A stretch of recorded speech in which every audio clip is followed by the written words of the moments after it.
Right, time to lose some weight and sound better. Oh, I'm talking about the bike. Although I'm going to take you through the fitting step by step, I'm going to keep the video relatively short. Anybody that's looking at swapping an end can knows pretty much what to do. It's a really simple and straightforward job, and what you're going to be interested in is the sound. In the case of the KTM, the thing that always bugged me about the 1050 was just the sheer size of that end can. So I thought, let's have a look on the market, see what else is around there. After a bit of searching, reading some reviews, hearing from other riders and see what they thought, I plumped for this, which is the LeoVince exhaust. It's available in black and this stainless finish, and importantly it's got a removable baffle as well. So I'll show you what it sounds like with the baffle in and with the baffle out. Now this exhaust comes in at a shade over the £300 mark here in the UK, about 320, but it's a beautifully finished exhaust, really high build quality, and the accessories that come with it are first class. You get a carbon fibre heat shield, and this is a very thin, lightweight. This is carbon fibre. This isn't carbon fibre. Look, even the exhaust hanger is made from carbon fibre. First things first is to get the stock exhaust off. Pretty simple. You've got 3 different Torx size bolts. You've got one for the hanger here, a small one under here, which is the clamp, and another one on the top here just to be able to get that shield off. Once this is undone, that'll just slide off from those tabs. I'll just put the screw back in there so I don't lose it, and I've just let that slide down to the bottom there and kept the fixings to one side. I've undone this bolt here supporting the exhaust. I can carefully take that bolt out, and then what I want to do is slide this off carefully so I don't damage this graphite gasket here. And there's that exhaust. Now I've got this off, I'm going to go and weigh it just so you can see what a weight saving you'll get from fitting this exhaust. The stock exhaust weighs 13.5 pounds.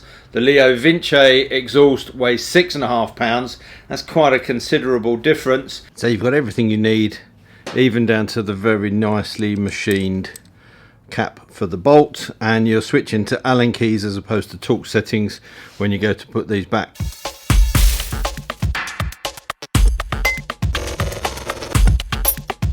But already you can see a much smaller, lighter setup than the original. In the kit you get these little captive washers that just slide onto here. A screw, fibre sort of washers, and a shiny one. Now I would say you put the shiny one on top of one of the fibre ones just to protect the outside coating and so that it looks nice.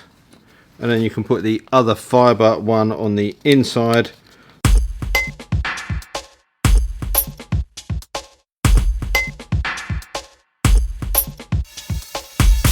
And I can't wait to hear what it sounds like.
So that's the install. I hope you found it useful, and I hope you can capture the difference in the sound. Without the baffle, it's very deep and it is quite loud. With the baffle in, you still get that deepness, not quite as much, but it's a bit more bearable. So it depends on really what you want. If you want to be loud, I wouldn't say it's obnoxious, but if you want to be loud and be heard, then baffle out is great. I think over longer journeys that might become tiresome, even with earplugs in. But I found for me the best thing was to leave the baffle in place.